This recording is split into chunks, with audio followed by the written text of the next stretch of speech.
Et puisqu'on parle des enfants, je vous rappelle que l'opération Pièce jaune est en cours jusqu'au 5 février prochain. Des dons qui serviront à rendre un peu moins pénible leur séjour à l'hôpital.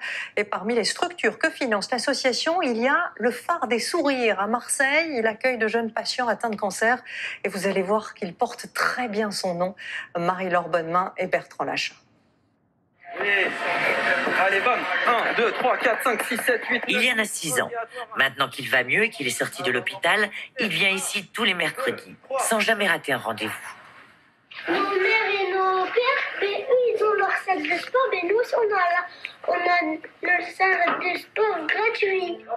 Et pour lui, sa salle de sport, c'est le Phare des Sourires, un lieu qui porte bien son nom. Une maison face au port de Marseille qui reçoit pour des journées ou des séjours des enfants en fin de traitement ou en rémission. Et pour remettre ces enfants d'aplomb, les activités sportives s'enchaînent à leur rythme.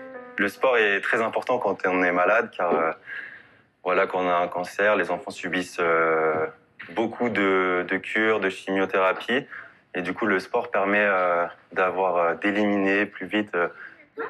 Encadrés par des soignants et des éducateurs spécialisés, ils sont ici comme à la maison. Et tout le monde y trouve son compte. Qu'est-ce que tu aimes ici ? C'est le sport, c'est faire des stages, et c'est cuisiner, et puis apprendre des choses. Jouer, faire des dessins, et surtout pas lire. Laure et sa mère sont venus y passer une semaine de répit, dans un quotidien lourd de soins et d'angoisse. Là, c'est une petite bulle pendant quelques jours. Il n'y a plus rien à penser. Juste se faire chouchouter, c'est très bien. Du répit, bien sûr, aussi pour Laure, surtout qu'ici, tout le monde a vécu la même chose. On peut parler de la maladie sans tout expliquer. Même souvent, on en rigole un peu. On a tous perdu des cheveux, on a tous été chauffés une fois. Donc, on se comprend. C'est beaucoup plus simple.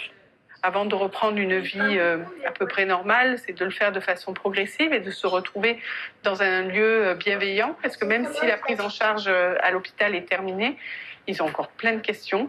Et c'est plus facile de les poser ici qu'à l'hôpital. Ce sont les jeunes eux-mêmes qui ont appelé cet endroit le Phare des Sourires. Ils en parlent d'ailleurs comme de leur deuxième maison. Ce sont près de 150 enfants qui y séjournent chaque année.